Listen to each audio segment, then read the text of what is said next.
Hello everybody and a very warm welcome back to the latest episode of Hidden Jewels of Soul and Disco. I do hope you're doing absolutely fantastic.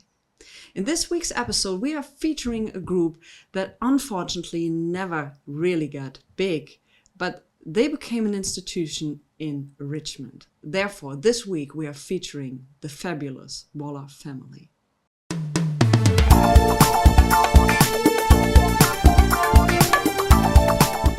Why the Waller family only released 2 albums which were 26 years apart, and why they never really had the opportunity to release a second album shortly after their 1980 release, well, we'll discuss this after some needle drops.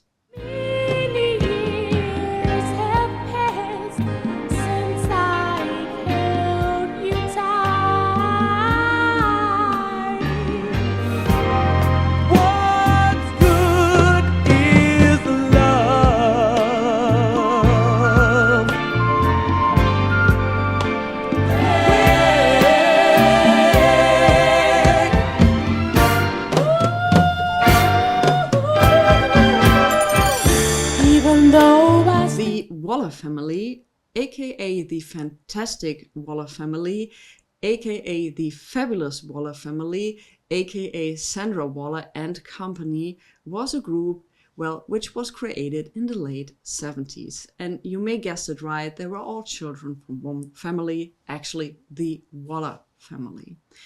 And the first steps of that group happened with Karen Waller. When she was 14 years old in April 1976, she won a talent show at Henderson Middle School. And her principal at that time said, "Well, Karen, you're very talented. I'll introduce you to Joe Carter Jr." He was a music producer in Richmond and he had groups like Starfire and Poison.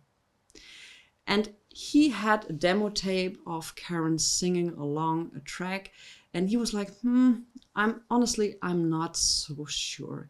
And then she brought on a tape where all her sisters and also brothers were singing along, and he was like,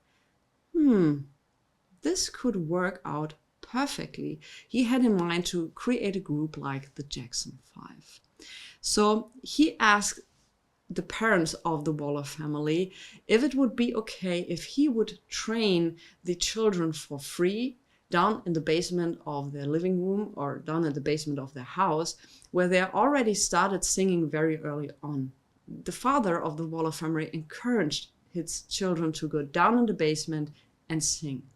So when he approached the parents and said, "I'll do that for free to get them to make them a proper act, and then we see how it goes from there," because he strongly believed in the group. And after many, many rehearsals, and actually after 4 shows, very soon a record label got interested in the Waller family. And they released their first single on MCA record, which was called Sweet Disco Daddy.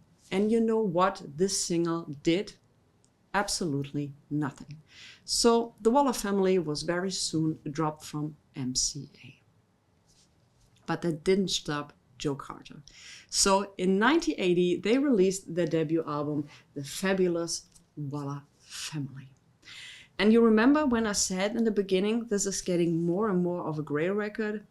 It is, because people are now really finding out about them and they enjoy tremendously the soulful disco album from 1980. You heard the snippet in the beginning from this track. Unfortunately, there are not many tracks on YouTube you might have the chance to listen to. You also won't find them on Spotify, but I can guarantee you it's a wonderful, wonderful done album. So this is the front of the album. It's called Love Mood. It was done on Joe Carter's label Dynamic Artists. And here is the back. Somebody signed some things you hear, which I thought was very funny, wrote on some tracks bad. I don't know if this is in a good way bad or in a bad way bad, but I can tell you for sure that I tremendously enjoyed this album. But you know what? I should introduce you to the group. So who were the members of the group? We have Harry Jr., Chris, Sandra, Karen, and Bruce Weller. You also see them, of course, on the front of this cover. And if I see a record with a cover like this, I need to have at least listened to it. On the back, you have them introduced. I hope you can see that individually. It was done on the Dynamic Artist label, which was Joe Carter's own label. I'm going to show you the record. And if you find it in the wild or somewhere, I can encourage you to at least have a listen to it. Like I said, it's getting more and more difficult finding this record. Also, the price is increasing, but you still find it, if you're lucky, between 20 to 50 euros or dollars. And it's a great mixture of soul and disco music. And the great benefit of the Waller family was that each individual in that group could sing lead. They were very, very talented. Also, Joe Carter made sure that they were signed to a company who made sure that they get good appearances, that they also made sure that they get their fees, and also maybe some lucrative arrangements, appearances to continue a certain amount of cash flow for their hard work, which I think is tremendously great from Joe Carter to make sure that the artist who's doing all the work is getting the money they deserve. But what happened after this album? Well, they did actually a lot of touring. They opened up for acts like James Brown.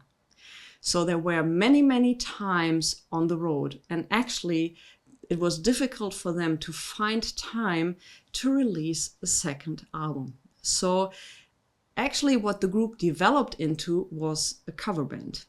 And especially in the East Coast and in the West Coast, they were quite popular doing cover songs and not original material. In the 1990s, especially on August the 2nd, 1990, Walter T. Kennedy, who was the mayor of Richmond, decided to make this day the Waller Family Day. So you can be assured that they were quite popular within Richmond and also other parts of the country where they were touring and very well loved.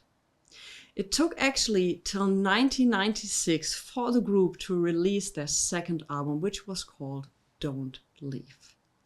Well, by the beginnings of the 2000s, or being more exact, in 2007, Joe Carter died, and the Waller family mother now took care of all the management. But it was also time for a couple of members to say, hey, we need to retire, or we need to do different things. And so the group more or less changed lineup, and nowadays it's Sandra Waller and company, and they have appearances on parties, on birthday party, and in this way they kind of continue the legacy of the Waller family. But once again, my suggestion is, if you have the opportunity, if you find a couple of tracks on YouTube or you want to listen to them, I can absolutely encourage you to have at least listen to that record. And if you find it interesting, and if you find it for you in a decent quality and or price, I would highly suggest that you put this up in your collection. It's a great addition when it comes to soul and disco music, especially from the early 80s. It's a wonderful record from the beginning to the end. Thanks for watching this episode. I do hope you liked the episode. And stay tuned for the next episode of Hidden Jewels of Soul and Disco. And I hope you're doing well, and I'll see you next time. Bye.